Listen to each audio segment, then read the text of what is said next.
compréhension des mécanismes des garanties d'assurance.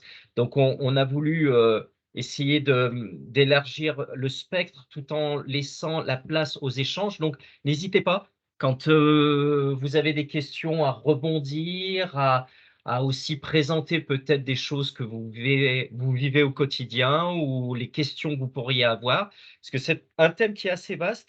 Donc, on peut aborder beaucoup, beaucoup, beaucoup de champs sur cette même présentation. Donc, essayez de la rendre la plus vivante possible. William est quelqu'un qui gère au quotidien ce genre de problématiques, donc il a aussi beaucoup d'expérience dans le domaine. Et je pense que pour lui aussi, d'échanger, c'est ce qu'il y a de mieux pour rendre le plus vivant possible cette intervention. Merci Lionel. Donc effectivement, William Kraft, je suis le responsable de la gestion des sinistres pour le compte d'un courtier qui s'appelle Yvelin et qui est situé donc dans l'ouest de la France. Euh, Au quotidien, notre expertise, ça va se retrouver dans la responsabilité civile des établissements de santé, des établissements de soins, des établissements du secteur médico-social et aussi pour le public dans les assurances qu'on va appeler les assurances de personnes avec les garanties statutaires, la prévoyance, la complémentaire santé. Donc on intervient sur un spectre assez large et vous allez le retrouver dans la présentation, puisque le parti pris, c'est de vous présenter le mécanisme, la garantie d'assurance, en prenant de temps en temps le spectre de la responsabilité civile pour l'illustrer, mais surtout dans un cadre général, que ce soit aussi bien applicable à du dommage au bien, de la garantie décennale quand on est sur un sujet de construction, de la garantie de responsabilité civile, mais aussi dans votre vie privée, dans votre vie personnelle, celle de tous les jours, votre assurance habitation, votre protection juridique, et ainsi de suite. Puisque derrière le mot assurance et derrière ce fonctionnement de l'assurance, on va retrouver, en France en tout cas, les mêmes principes de fonctionnement. Donc, je vais partager un petit aide-mémoire, une petite présentation PowerPoint. J'espère que tout le monde va la voir en bonne qualité. On Oui, va voir. je la vois très correctement, ouais. Eh bien, super. Donc, comment rendre ce sujet qui est en général réservé à des spécialistes justement de l'assurance, puisqu'on va retrouver des métiers qui sont spécifiques à l'assurance et même dans les entreprises et dans les collectivités aujourd'hui, des fonctions qui sont dédiées à l'assurance. Donc, comment rendre ce sujet assez technique le plus accessible possible? J'ai retenu 6 points. Le premier, c'est le grand principe de fonctionnement d'un contrat d'assurance. Le deuxième, on rentre un petit peu dans l'exemple avec la responsabilité civile. Le troisième, ça va être le principe de sinistralité et son impact sur le contrat d'assurance. Ça permet de parler le même langage que l'assureur. Le quatrième point, c'est toutes les mesures qui vont permettre de piloter le risque, et notamment, on le sait aujourd'hui, quand on part sur certaines lignes de garantie d'assurance, c'est très difficile de trouver un assureur qui accepte le risque. Donc, comment on vient trouver des éléments qui rendent notre, on va dire, notre assurabilité meilleure. Le cinquième point, ça va être la mise en œuvre du contrat d'assurance. Qu'est-ce qui se passe exactement quand un sinistre se déclare et comment l'assureur va le traiter? Et enfin, le dernier point, celui qu'on aime le moins en général quand on est client, c'est la notion de rétention du risque. Et aujourd'hui, on a de moins en moins le choix de passer par ces éléments-là. Vous allez voir, c'est la franchise et les exclusions du contrat. Donc, le principe général, en tout cas en France, de fonctionnement d'un contrat d'assurance, on va y retrouver certains piliers. Le premier pilier, c'est la mutualisation des risques. Par opposition au système anglo-saxon, où on va pouvoir retrouver un petit peu une assurance en mode pari, c'est-à-dire que vous allez avoir des individus qui ont une certaine santé financière, qui veulent investir et qui vont prendre une assurance qui va être tarifée en fonction d'une probabilité d'occurrence du risque. En France, on va travailler sur la mutualisation. C'est-à-dire que vous allez chercher, pour un assureur en tout cas, un grand nombre de personnes qui ont peu ou prou le même besoin et on va mettre en commun le risque. Des primes plutôt faibles pour des garanties plutôt élevées. Prenez l'exemple d'un contrat d'habitation. Quand vous payez 30 ou 40 euros d'assurance par mois et que vous avez votre appartement qui brûle, que l'assureur doit payer 200 000 euros, vous voyez bien il faudrait un certain nombre d'années et de nombre de vies humaines d'ailleurs pour que la prime puisse compenser le sinistre d'un appartement qui brûle.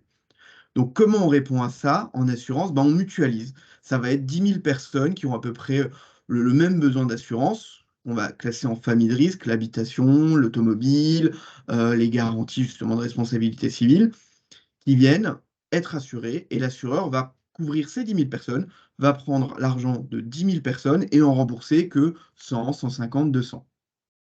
Mais ces 200 personnes qui vont être remboursées, en général, n'auraient pas pu le faire par elles-mêmes.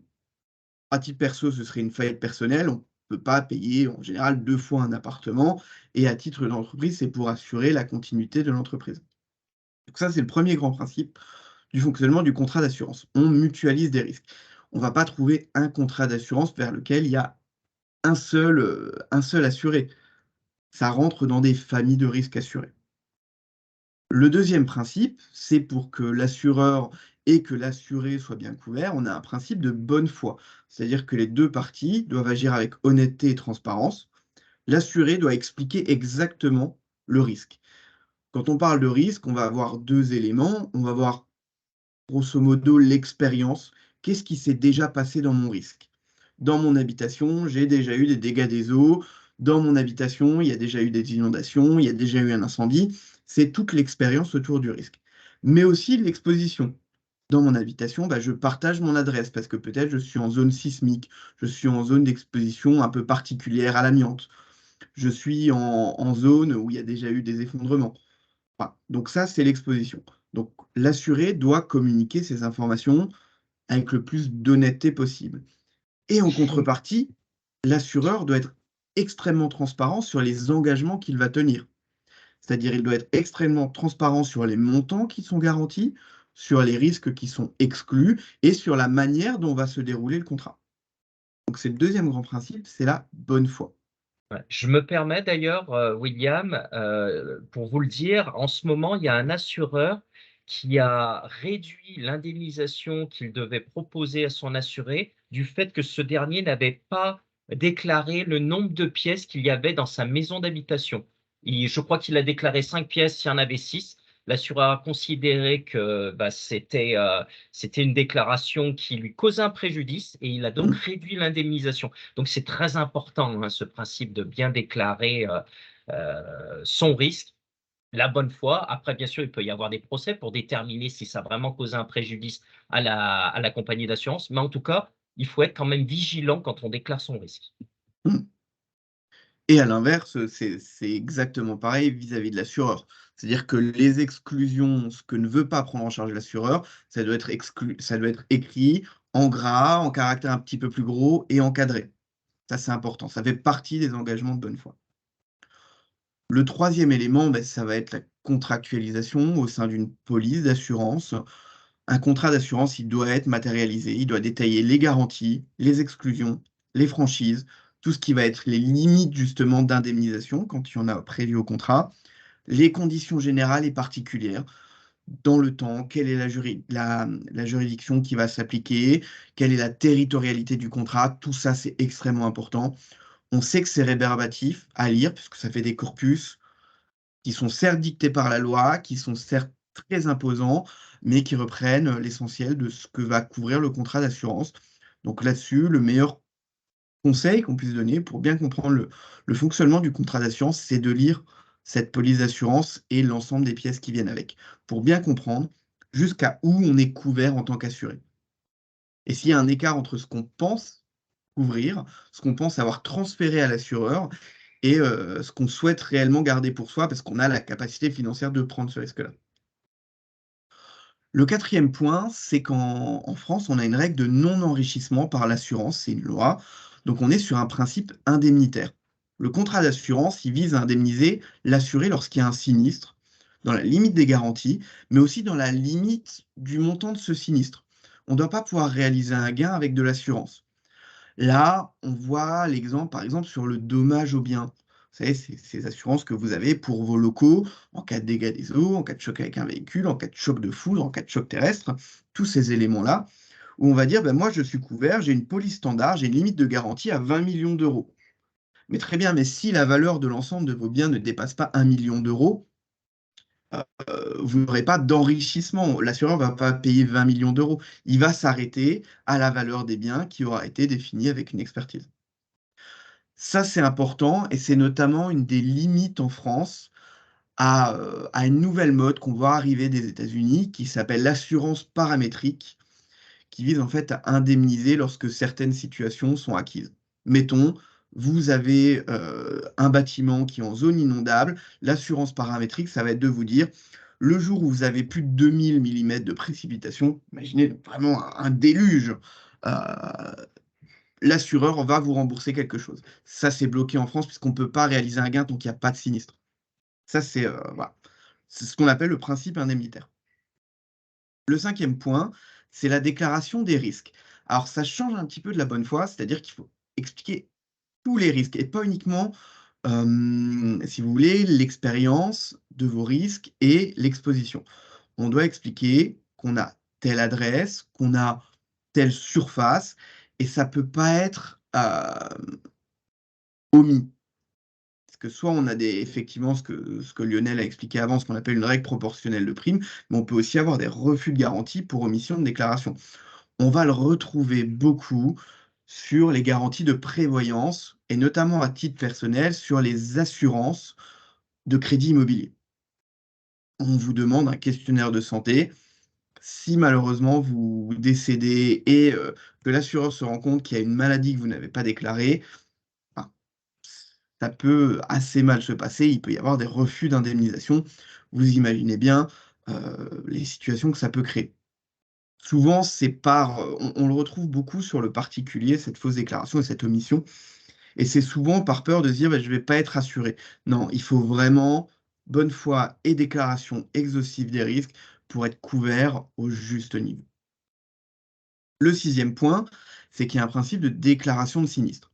C'est-à-dire que lorsqu'il y a un sinistre et donc que le contrat d'assurance doit se déclencher, lorsqu'il y a un sinistre qui intervient, l'assuré doit le déclarer dans des délais qui sont prévus au contrat. Alors ça varie en fonction des garanties. Vous allez monter jusqu'à la prescription biennale, donc c'est-à-dire que vous avez dans certains cas jusqu'à 2 ans. L'idéal, c'est de le déclarer le plus vite possible pour que l'assureur puisse prendre en fait des mesures, soit de protection du risque, soit d'accompagnement à votre égard et éviter que la situation se dégrade encore plus. Ça, c'est extrêmement important puisqu'une déclaration tardive qui empêcherait, donc qui créerait un préjudice à l'assureur, bah, elle peut amener à une réduction de l'indemnisation ou un refus d'indemniser. Donc même là, on se dit, bah, ça ne change rien pour, dans le contrat d'assurance que je déclare à 10 jours ou que je déclare à 30 jours. Au final, c'est moi qui accepte d'être remboursé plus tard. Bah, c'est faux, puisque potentiellement, il y a des actions qui peuvent être entreprises par votre assureur ou conjointement avec vous. Et le dernier principe, le grand principe, c'est la subrogation. Et ça, je trouve que c'est quelque chose d'assez beau en France. C'est que l'assureur, globalement, il va rembourser et ensuite il va aller mener le recours contre les responsables du sinistre. Lorsque vous avez un tiers responsable, vous allez être remboursé. Même si à la base, c'est pas à l'assureur de supporter le coût ultime du sinistre, c'est lui qui ira chercher l'argent derrière. Et ça permet quand même d'avancer en confiance, et notamment quand on est un établissement, bah, de pouvoir engager les frais sans attendre qu'il y ait potentiellement, nous on le voit sur des recours, un dossier qui soit réglé au bout de 3 ou 4 ans. Ce qui serait quand même dommageable à la continuité de l'activité, ou en tout cas à la trésorerie si vous deviez avancer ces frais par vous-même. Donc voilà, en résumé, le contrat d'assurance français, il repose sur ces 7 piliers-là. Est-ce que jusque-là, ça va? J'ai pas la vidéo, hein, j'ai Très bien, vraiment que très la bien. présentation. Si, c'est très clair. Super. On va rentrer un peu dans le détail d'un contrat que vous affectionnez tout particulièrement, j'imagine, qui est celui de la responsabilité civile. Donc responsabilité civile médicale en France, médicale ou non d'ailleurs, mais qui est une obligation légale et qui vise à réparer les dommages qu'on va causer à autrui. Dans le secteur du soin du médico-social, on va retrouver tous les dommages que nous, on va appeler matériels, qui sont causés au bien matériel de vos usagers, de vos patients, euh, de vos clients, en fonction qu'on soit d'ailleurs dans du privé ou du public. On va passer par la doudoune qui est détériorée en blanchisserie, par le bris de lunettes ou le bris de dentier qu'on retrouve beaucoup dans le secteur de l'hébergement. Et on va aussi retrouver ce qui fait le plus peur, on va dire, à l'assureur, puisqu'on est sur une assurance d'intensité, les dommages corporels, qui bien sûr ne sont pas du même acabit qu'on soit un établissement de soins ou un établissement d'hébergement. Mais là-dessus, vous retrouvez une famille très très large, du retard de diagnostic, de l'erreur de médicaments dans les EHPAD, de la chute dans les escaliers, euh, du mauvais geste opératoire. Enfin, c'est une famille assez large. Et en assurance sur la RC corporelle dans le domaine du soin et du médico-social, on parle d'une assurance d'intensité. Pourquoi? Parce qu'elle arrive assez peu souvent, mais quand elle arrive, on est sur des montants qui peuvent être assez forts. Pour citer par exemple un hôpital qui aurait un service de, un service d'obstétrique avec de la naissance, on peut être sur des sinistres qui vont jusqu'à 6-7 millions d'euros. Ces assurances de responsabilité, elles prévoient aussi la protection des collaborateurs, qui est une obligation d'ailleurs pour l'employeur. Là-dessus, on vise à couvrir quoi? Tout le risque qui est lié à l'activité professionnelle, donc globalement, les accidents du travail et les maladies professionnelles. Là aussi, on va mettre des nuances, on va rester sur la RC. Si on est dans le public, on a bien sûr les assurances statutaires, l'obligation qui arrive sur la protection sociale complémentaire qu'on connaît déjà dans le privé avec l'ANI. Bon, ça va être toutes les garanties de prévoyance qui viennent en complément de la sécurité sociale, aussi bien pour le maintien de revenus que pour les frais de soins. Si on reste sur la responsabilité civile, on va retrouver principalement les accidents de travail et les maladies professionnelles qui vont être liés à une faute intentionnelle, à une faute inexcusable, mais aussi aux dommages matériels qu'on va causer au personnel. Mettons, le personnel arrive, il y a un vestiaire spécifique qui a mal été protégé ou il y a un dégât des eaux dans le vestiaire, bien sûr qu'il faut rembourser les effets personnels de nos collaborateurs. On va retrouver aussi, et c'est quelque chose qui est important d'avoir d'ailleurs dans le contrat de responsabilité civile, à mon sens, tout ce qui va être la garantie des frais de défense, aussi bien au civil, à l'administrative qu'au pénal. Une assurance ne pourra jamais payer les conséquences du pénal. Les amendes pénales, c'est interdit. Néanmoins, les frais de défense, c'est toujours intéressant de les avoir et ça permet d'avancer sereinement, notamment quand on est sur des petits établissements de moins de 100 salariés ou de moins de 100 agents. Voilà, ça va être extrêmement important d'avoir une prise en charge des frais de défense. C'est un problème en moins. Il y a déjà souvent des effets de presse à gérer avec la presse locale. Il y a des effets d'organisation interne, des effets d'annonce, des effets de confiance avec l'ensemble du public qui a l'habitude de fréquenter ou qui a l'habitude d'utiliser l'établissement. De rajouter à ça la galère, on va le dire, hein, d'aller trouver l'avocat, d'aller le régler. Bon, protéger aussi les collaborateurs à travers la prise en charge des frais de défense. Regardez vos contrats de responsabilité civile. C'est un des points essentiels de la garantie. Si ça n'y est pas, je pense qu'il faut le remettre en concurrence. Ça arrive pas souvent, mais quand ça arrive, c'est vraiment la galère. Et bien sûr, la protection de l'usager, du client, du patient.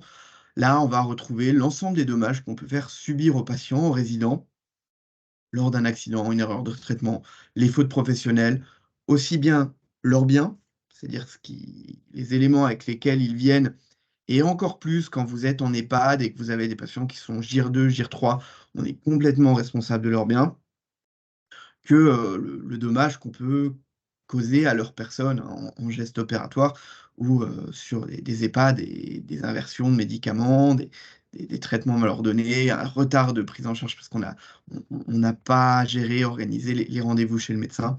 Voilà. Donc globalement, c'est ce qu'on va retrouver autour de cette garantie de responsabilité civile. C'est une obligation légale, elle vise à couvrir les dommages qu'on peut causer à autrui, que ce soit des dommages à la personne d'autrui, quand on est responsable bien sûr, ou des dommages au bien d'autrui.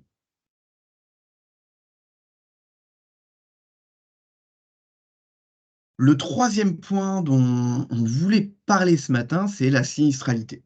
C'est un terme qu'on entend beaucoup, qui est galvaudé. Vous avez certainement, une fois par an, la présentation de la sinistralité de l'assureur. Vous parlez de votre sinistralité. Personnellement, c'est un terme que j'aime pas trop, parce que sinistré, ouais, ça fait quand même penser à des zones un peu abandonnées. C'est un adjectif qui est pas génial, et son nom, cette sinistralité, bon, c'est plutôt la manière dont est utilisé le contrat d'assurance, mais en tout cas la compagnie d'assurance, elle parle de sinistralité. Donc quand on parle de sinistralité élevée, la compagnie d'assurance, en fait, ce qu'elle veut dire derrière ça, c'est elle a un problème de rentabilité avec votre compte.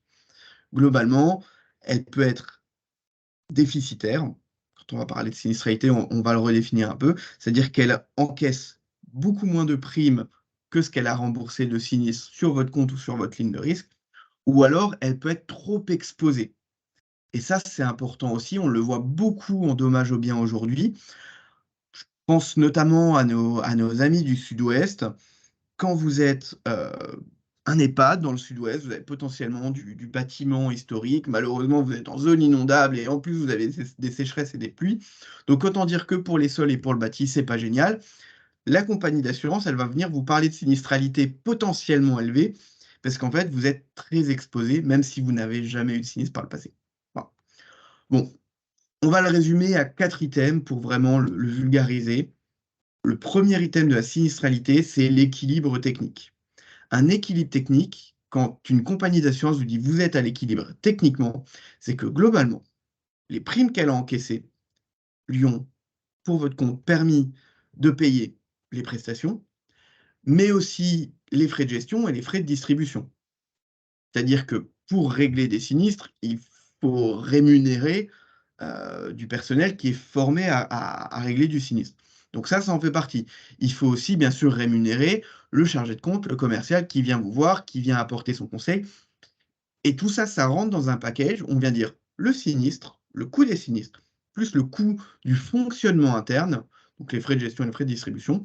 Et lorsque la prime permet de couvrir ces éléments-là, on vient de parler d'équilibre technique.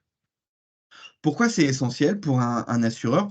Bon, déjà, comme toute entreprise de France et de Navarre, un assureur qui ne gagne pas d'argent, bah, il ne maintient pas sa pérennité, il se met en danger. Et c'est encore plus le cas, vous savez, depuis cette énorme crise financière qui a touché le monde en 2007-2008, avec la crise des subprimes. Il y a eu des nouvelles réglementations européennes qui ont vu le jour, aussi bien pour les banques que pour les assureurs. Pour les banques, cette réglementation, elle s'appelle BAL 3. Pour les assureurs, elle s'appelle Solvabilité, Solvabilité 2, puisque c'est la deuxième réglementation de solvabilité, qui vient engager les assureurs à avoir assez d'argent de côté pour éviter le risque de faillite. Puisque vous savez que l'assureur, il a un cycle de fonctionnement inversé par rapport au reste du marché, c'est-à-dire que d'abord, il encaisse l'argent et ensuite, il va régler au fur et à mesure. Contrairement à une usine où d'abord, on vient payer le coût de création du service et ensuite, on vend le service. Donc, on sait la marge qu'on réalise sur chaque élément. Ce n'est pas le cas en assurance. Donc, la réglementation européenne, elle a été durcie et Solvabilité 2, donc c'est 2016 des travaux qu'on démarre en 2014, mais vraiment mise en œuvre totale 2016. Et tous les assureurs doivent mettre beaucoup d'argent de côté au cas où il y a une nouvelle crise financière, au cas où il y a une baisse du prix du marché de l'immobilier, au cas où il y a l'euro qui s'effondre par rapport au dollar. Et pour dire, même s'il y a une crise financière, vous devez dans tous les cas être capable de payer les engagements que vous avez pris vis-à-vis de vos assurés. Et ça, c'est extrêmement compliqué puisqu'un assureur, du coup, il doit générer une marge qui est plus élevée que le reste des entreprises de France, tout simplement pour la mettre de côté et pouvoir répondre à cette réglementation et dire oui, moi j'ai assez d'argent de côté, je peux continuer à être assureur. Mon équilibre technique est bon, j'encaisse de l'argent tous les ans.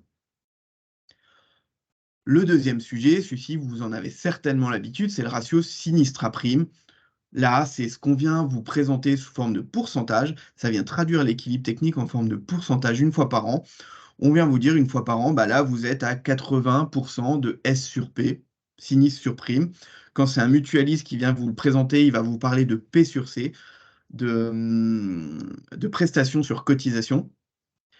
Là-dessus, ce qu'il faut en comprendre, c'est que si on est au-dessus de 100%, ça veut dire que l'assureur, il a perdu de l'argent avec nous.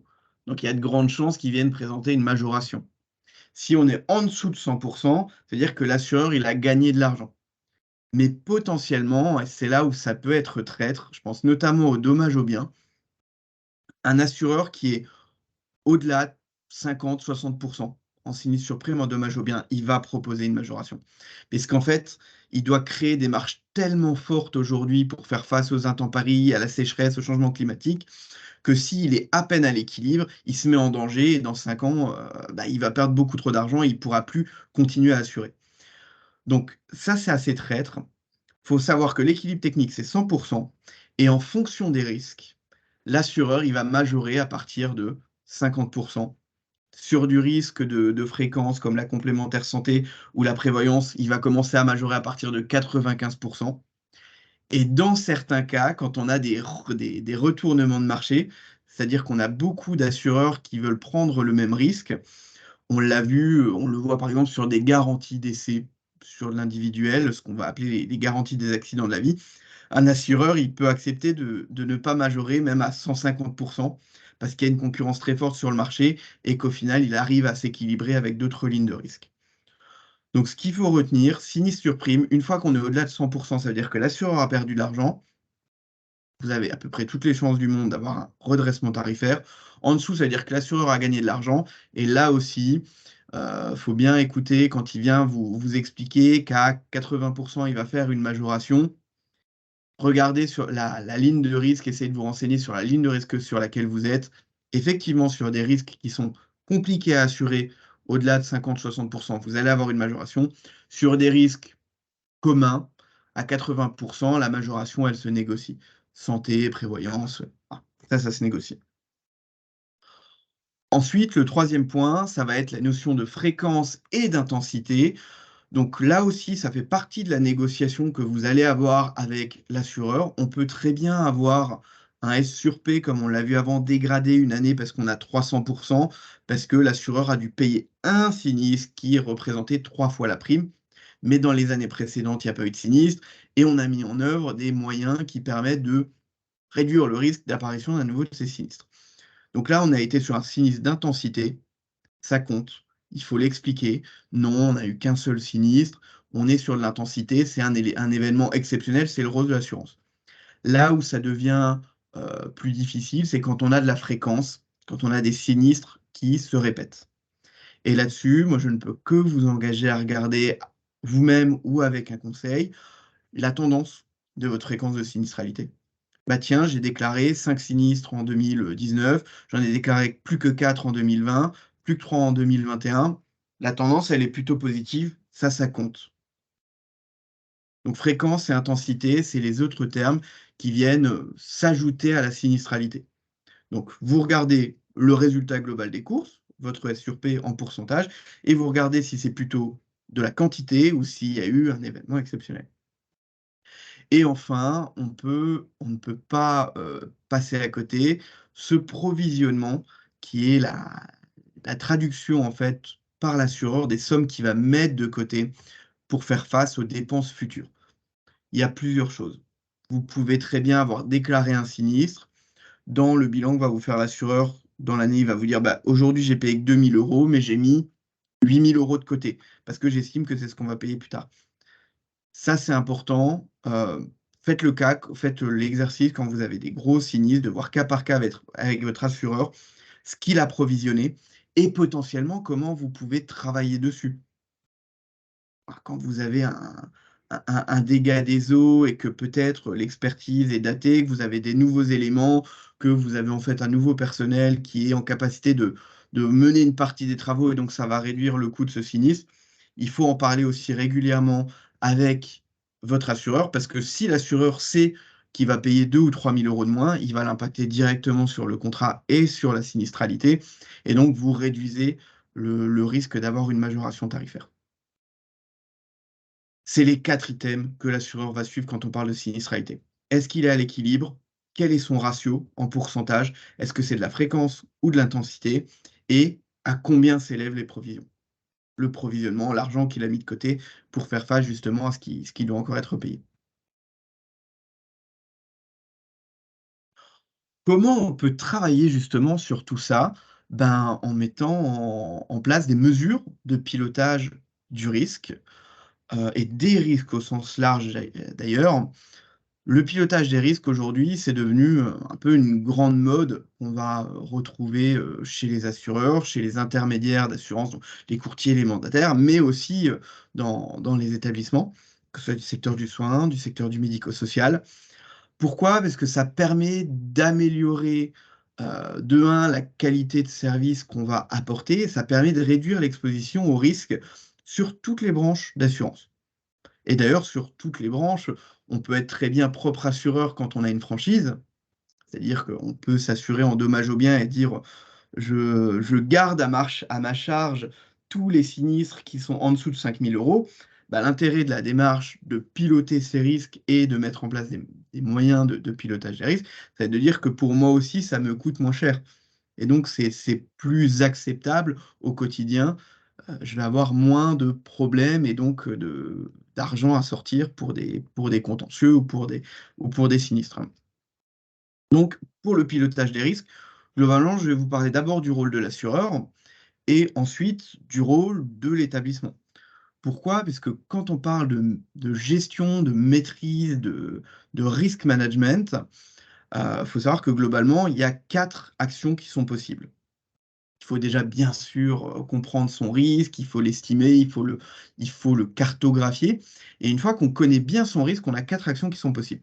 La première action, ben, c'est de le transférer. C'est-à-dire, je vois que j'ai un énorme risque, potentiellement, si ça se produit, ça peut me coûter jusqu'à 5 millions d'euros. Je ne suis pas en capacité de payer 5 millions d'euros. Donc je vais transférer ce risque et je vais trouver un assureur. Transfert de risque. On peut aussi conserver, accepter le risque sans rien faire.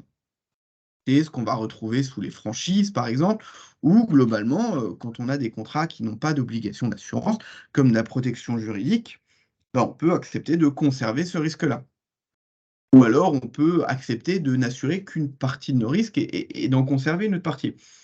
Mais enfin, il y a quand même une troisième action qu'on peut mener et tout l'intérêt de la démarche de pilotage des risques va se retrouver là-dedans, c'est qu'on peut réduire nos risques. Nous aussi, en tant qu'établissement, on peut intervenir pour réduire nos risques. Comment? On va en citer quelques exemples. La quatrième action, c'est de travailler à la suppression complète du risque. Ça va se retrouver, par exemple, quand vous avez des établissements en front de mer, avec des bâtis qui sont instables, où au final, bah, il y a un déménagement. Le risque, il est supprimé.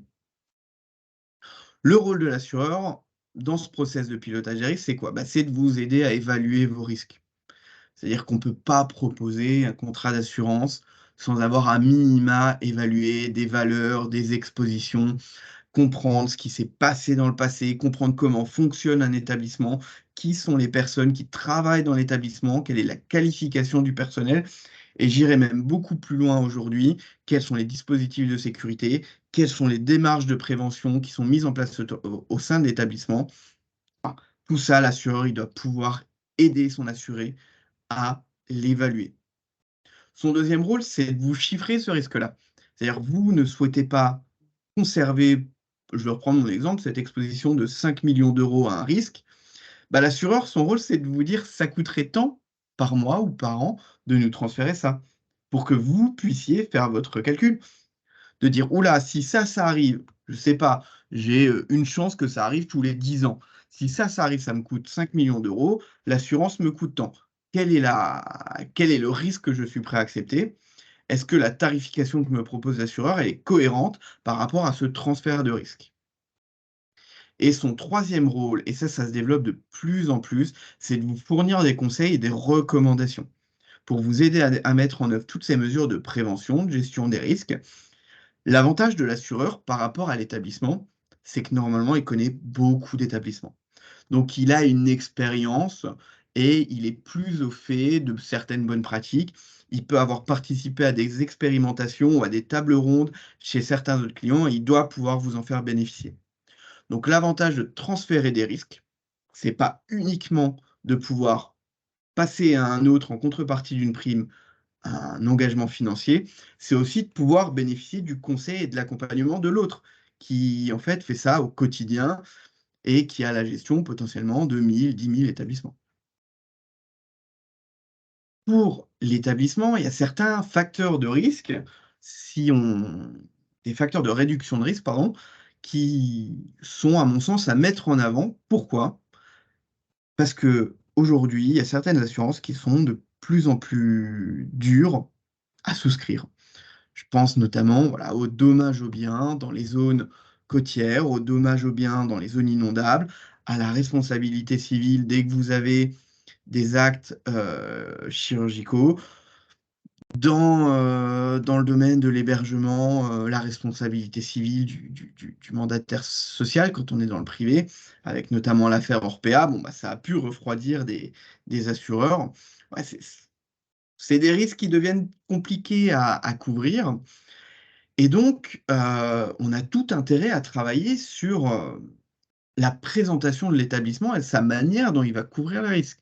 Pour expliquer à un assureur, non, cet établissement-là, euh, il est moins exposé que les autres, donc vous devez le prendre. Et si vous le prenez, vous ne devez pas lui faire votre tarif standard, vous devez lui faire un tarif qui est beaucoup plus sexy, parce qu'il a mis en place des mesures qui lui permettent de réduire son risque, et donc en termes d'assurance, de réduire votre potentiel de règlement des prestations. Je vais citer 5 exemples. Le premier, et on l'oublie souvent quand on parle d'un contrat d'assurance, parce qu'on vient fournir son historique de sinistralité, on vient fournir sa surface, on vient fournir son budget, et on dit voilà ce que j'ai eu comme sinistre, voilà ma surface, voilà mon budget, voilà ce que je payais avant, voilà mes garanties, qu'est-ce que vous pouvez me faire comme tarif? Il faut aller plus loin que là, plus loin que ça. Il faut parler des femmes et des hommes qui composent l'établissement. Il faut présenter à l'assureur, et c'est pour ça que c'est intéressant notamment de le faire avec des intermédiaires, il faut présenter toute votre démarche de formation et votre sensibilisation. Pourquoi? Parce qu'un personnel qui est bien formé, un personnel qui est sensibilisé à certains items, globalement un personnel qui va être moins absent, eh ben, il va avoir tendance à déployer ça sur le public, à avoir un risque d'erreur qui est moins important, à s'intéresser beaucoup plus à son environnement de travail et donc notamment à tous les aspects de prévention, à détecter beaucoup plus rapidement ce qui va être des défauts dans le bâtiment, des défauts dans les process. Et en fait, il va se sentir plus investi pour participer à l'amélioration du fonctionnement de son établissement. Et ça, c'est un gage de sérieux, c'est une vraie démarche de prévention. D'expliquer que dans le cadre de votre maîtrise des risques, vous formez votre personnel, il est sensibilisé régulièrement, et même d'aller plus loin. Si vous avez demain une démarche de participation, une démarche d'intéressement du personnel financier, que vous avez pratiqué des augmentations de salaire, que vous avez une démarche de gestion prévisionnelle, une démarche de gestion prévisionnelle des emplois et des compétences, c'est des éléments qui font mouche parce que vous présentez le risque sous un aspect pour lequel les assureurs n'ont pas encore l'habitude de le voir. Un aspect extrêmement qualitatif. Je réduis mon risque en travaillant sur les femmes et les hommes qui composent mon établissement. Le deuxième point, il est plus classique, c'est la mise en place des procédures internes, d'expliquer lorsque vous êtes dans un dossier de souscription d'assurance, je pense notamment, voilà, dommages aux biens aux responsabilités civiles, parler de vos procédures de nommage des patients, vos procédures d'orientation, vos procédures justement sur tout ce qui va être pose, dépose des appareils, vos procédures de douche, d'expliquer qu'elles sont mises à jour, qu'elles sont testées, qu'elles sont améliorées peut-être avec des comités, un petit peu dans ce qu'on va retrouver dans des démarches ISO 9001, dans des démarches un peu qualité. Ça, c'est extrêmement valorisant et ça permettra à l'assureur de voir le risque sous un œil un petit peu différent et d'être beaucoup plus enclin à proposer une tarification intéressante. Et enfin, je vais les mettre ensemble, le suivi, l'analyse des incidents, tout ce qui va être autour de la sécurité et la culture qualité, globalement, de montrer que vous avez une arborescence qui permet d'identifier les incidents, d'analyser leurs causes, de mettre en place des éléments qui viennent renforcer la sécurité ou qui viennent réduire vos risques, et que cette démarche, elle n'est pas uniquement menée par la direction de l'établissement, mais aussi par tout son personnel. Ah. Je vais devoir juste prendre...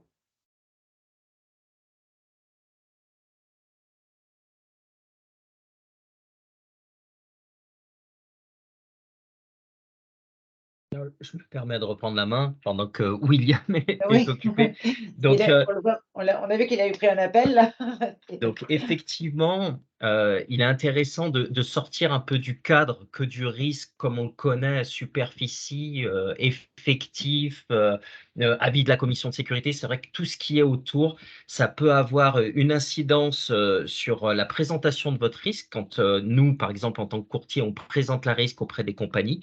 Et puis en plus, vous avez des compagnies d'assurance qui sont sur des démarches RSE, sur des démarches qualité et quelquefois, vos démarches qualité, elles s'y retrouvent aussi dans ce qu'elles mettent en place elles-mêmes. Et donc, elles vont être encore plus sensibles à vous faire une bonne tarification parce que finalement, vous avez exactement le même discours, la même sensibilité qu'eux. Donc, ça peut avoir une incidence.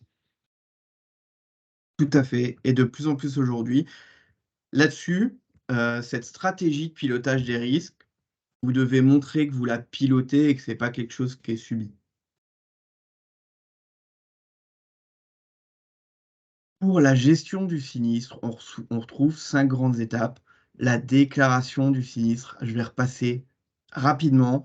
Ce qui est important, c'est que même si vous avez un doute sur le fait qu'il va y avoir quelque chose à régler, peu importe, l'essentiel, c'est de déclarer rapidement pour que l'assureur puisse vous accompagner au besoin. La déclaration, elle va préciser quoi? Ben, la nature du sinistre, qu'est-ce qui s'est passé, les circonstances, la date, le lieu, les dommages subis ou en tout cas pensés, estimés, puisqu'on ne peut pas, dans certains cas, estimer ou connaître l'étendue de tous les dommages.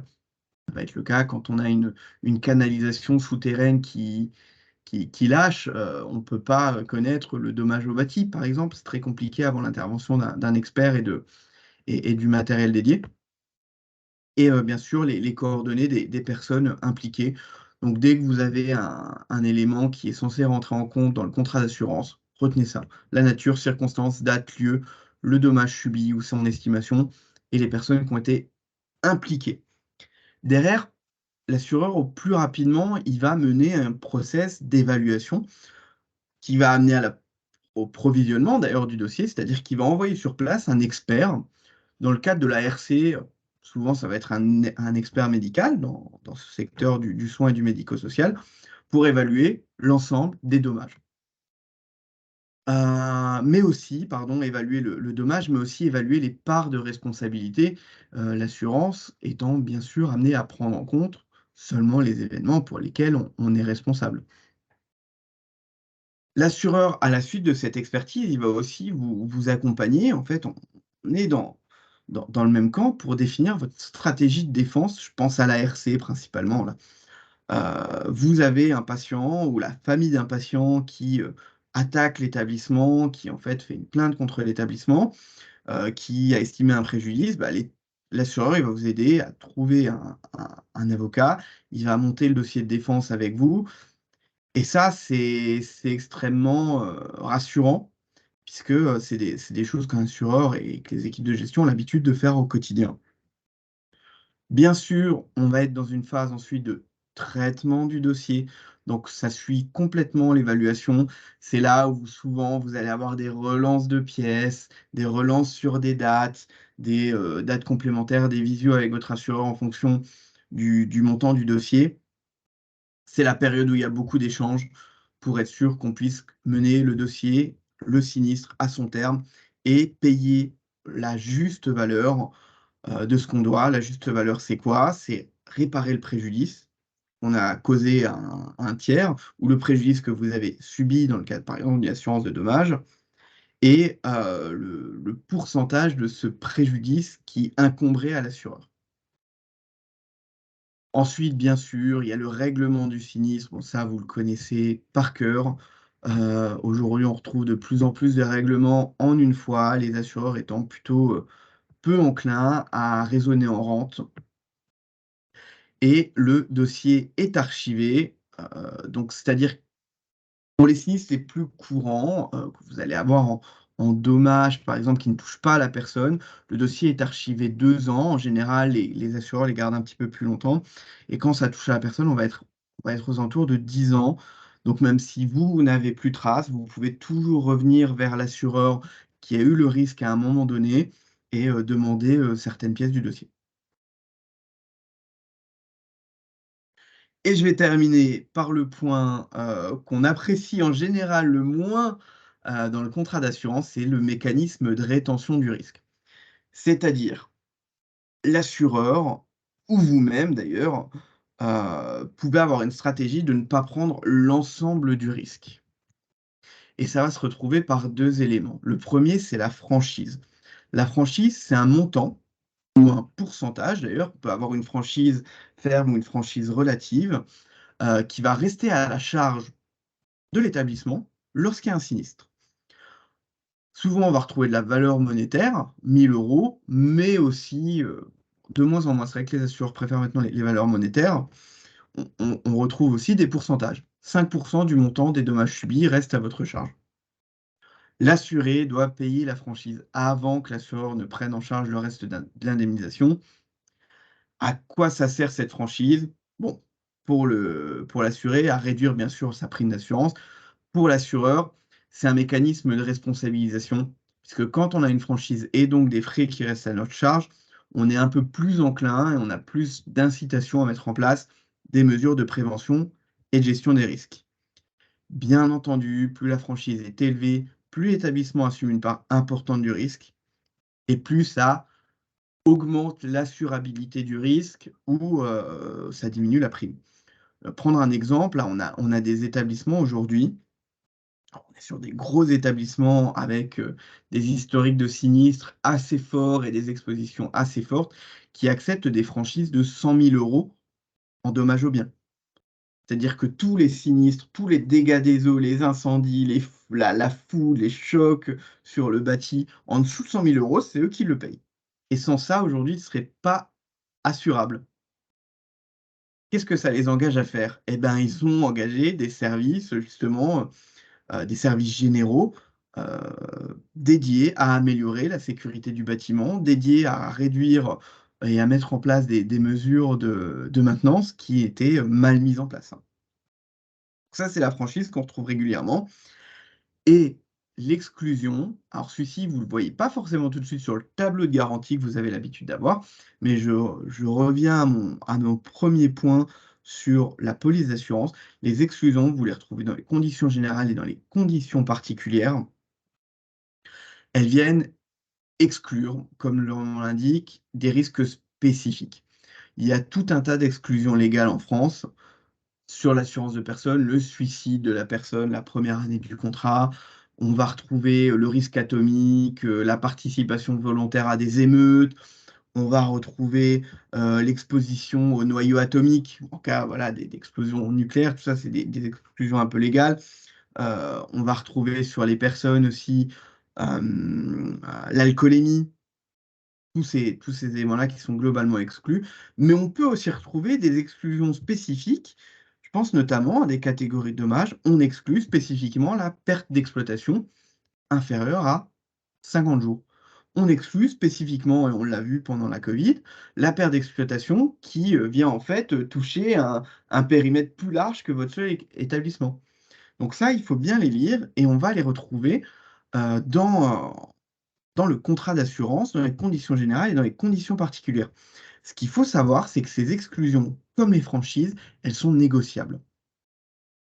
Vous pouvez voir avec votre assureur, négocier avec votre assureur pour supprimer certaines exclusions ou en rajouter certaines.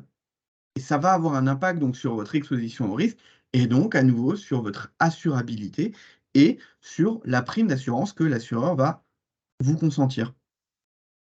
Tout ça, je reviens à la même conclusion que le thème 4. C'est des éléments que vous devez piloter et pas subir. Quand vous avez le contrat d'assurance, c'est des points que vous devez regarder tout de suite. La franchise, l'exclusion, est-ce que ça correspond bien au risque que je veux garder chez moi? Le risque financier qui va être pris en charge à partir d'une certaine limite, est-ce que cette limite correspond bien à mon profil? Est-ce que je suis capable de conserver 10 000 euros sans mettre en danger la pérennité ou en tout cas mon programme de l'année? Et à l'inverse, est-ce que je suis capable de me passer de la couverture dans les exclusions de certains risques sans mettre en danger ma structure? Ça doit être adapté.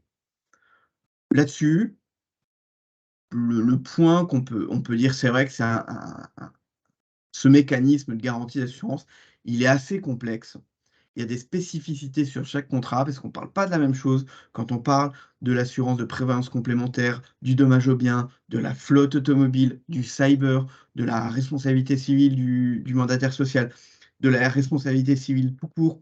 C'est pas exactement les mêmes spécificités. Il peut y avoir des process d'assurance qui sont là aussi particuliers. En face, vous et vos équipes avez un besoin de conseil de plus en plus fort pour comprendre exactement ce qui vient se loger dans ce contrat d'assurance et comment ça fonctionne exactement. Ce qui explique d'ailleurs que vous participez à ce webinaire ce matin.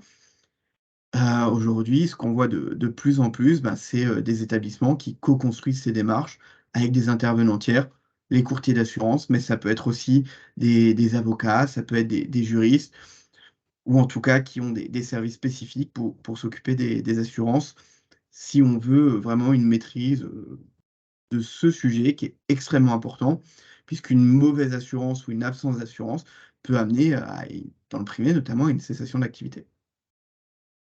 Voilà ce que je voulais présenter ce matin, en tout cas, sur le mécanisme des garanties d'assurance.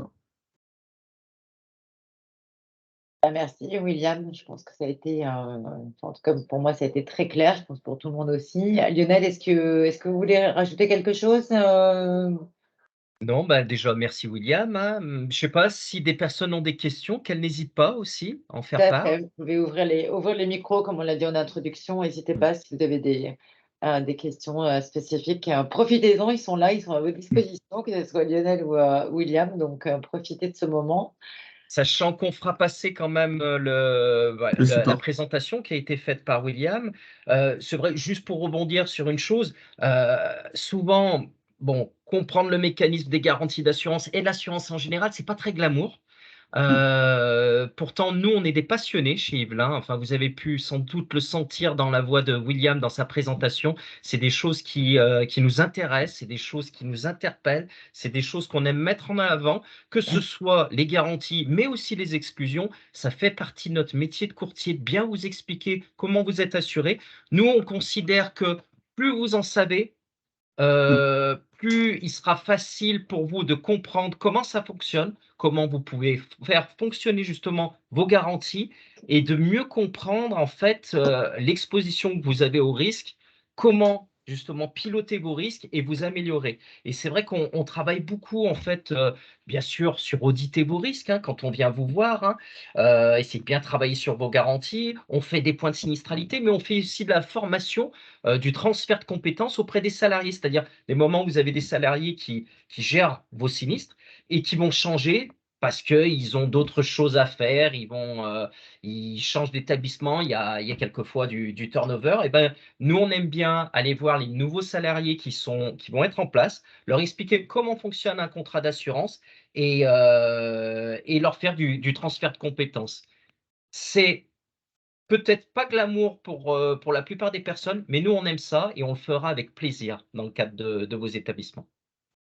Alors, je crois qu'il y a Muriel qui a ouvert son micro et on voit c'est Régis, sa caméra s'est allumée. On vous voit dans votre voiture. Oui, non, moi je voulais juste dire qu'effectivement, bon, c'était loin d'être glamour, hein, je confirme. C'est assez nébuleux, hein, toutes ces histoires d'assurance et comment. Donc là, vous nous avez, moi pour ma part, j'ai trouvé que c'était très très clair, hein. On comprend un peu mieux le mode de fonctionnement des assurances, donc ça nous permet de connaître aussi nos points de vigilance. Voilà comment il faut qu'on travaille aussi à évaluer nos risques, hein, notre sinistrabilité. C'est ça, ce fameux terme barbare. Voilà, pour savoir ce qu'on peut négocier, ce qu'on ne peut pas négocier, ce qui est important, ce qui n'est pas important. Non, en tout cas, moi, j'ai trouvé que c'était très clair et vraiment, ça correspondait vraiment à mon besoin, ce petit webinaire. Merci, hein. Ouais, écoutez, tant mieux. Est-ce qu'il y a des questions? Et s'il n'y a pas de questions, on va pouvoir conclure. Moi, je dirais, par rapport à ce que vous disiez, William, hein, que c'est vraiment une histoire de pilotage. Enfin, moi, c'est ce que je retiens, hein, parce que sans indicateur, en fait, pour chaque risque, et en tout cas chaque assurance, il faut avoir des tableaux de bord. pour pouvoir vraiment suivre ça et avoir, on va dire, toutes les conditions d'exclusion ou de rétention. Donc, c'est très intéressant de voir et vos explications sont très intéressantes. On va se retrouver de toute façon avec l'équipe d'Yvelin. Donc, on a 3 dates à venir, hein. Donc, il y a le 12 juin, il y aura aussi au mois de juillet. Donc, on est sur le 3 juillet aussi. Donc, le 12 juin, on sera plutôt sur la sensibilisation du risque automobile, hein. Donc là, si ça vous intéresse, n'hésitez pas. De toute façon, on vous enverra les invitations. Le 3 juillet, on sera sur les garanties protection juridique. Et le 11 septembre, alors là, c'est la cerise sur le gâteau, ce sera le dernier, mais c'est pas parce que c'est le dernier que c'est le moins important, ce sera sur le cyber-risque. Et donc là, ça sera, on va dire, tout aussi passionnant que la présentation d'aujourd'hui, William. Merci beaucoup, William. Un petit mot de la fin, si vous voulez, et puis après, on va pouvoir vous laisser aller déjeuner. Bah, merci à vous, en tout cas, pour cette tribune et j'espère qu'on a, à travers ces webinaires, l'occasion de partager notre savoir. Comme l'a dit Lionel, c'est vrai qu'on est des passionnés d'assurance. Ça se On sent. y tombe un peu dedans. En général, c'est pas le choix qu'on fait quand on est enfant ou adolescent, de se dire je veux être assureur plus tard. Mais une fois qu'on est dedans, c'est très difficile d'en sortir. Et c'est toujours agréable d'avoir des personnes qui sont pas du domaine et avec qui on peut partager sur nos métiers, essayer de les rendre un petit peu plus clairs. Parce que je sais ô combien ça peut être nébuleux, voire obscur. Bah, merci pour ces clarifications, Lionel. Je te laisse le mot de la fin. Bah, écoutez, à bientôt pour les prochains webinaires. À bientôt au sein de vos établissements. Si vous souhaitez qu'on se déplace, Yvelin, on sera, comme je vous l'ai dit, ça sera toujours un plaisir. Et puis, n'hésitez pas, hein, de vous renseigner pour les prochains webinaires. Sensibilisation au risque automobile. On apprend toujours des choses. Il y a des petits quiz et tout. La protection juridique, c'est une garantie qui est très, très large, qui est très, très intéressante. Et le cyber-risque, j'ai même pas besoin de faire teasing parce que c'est l'actualité de vos structures. Ouais. Merci beaucoup. Belle journée. Merci Et beaucoup. Merci. à très Bonne vite. fin de Merci journée à à vous. vous. Merci, au revoir à tous. Au revoir.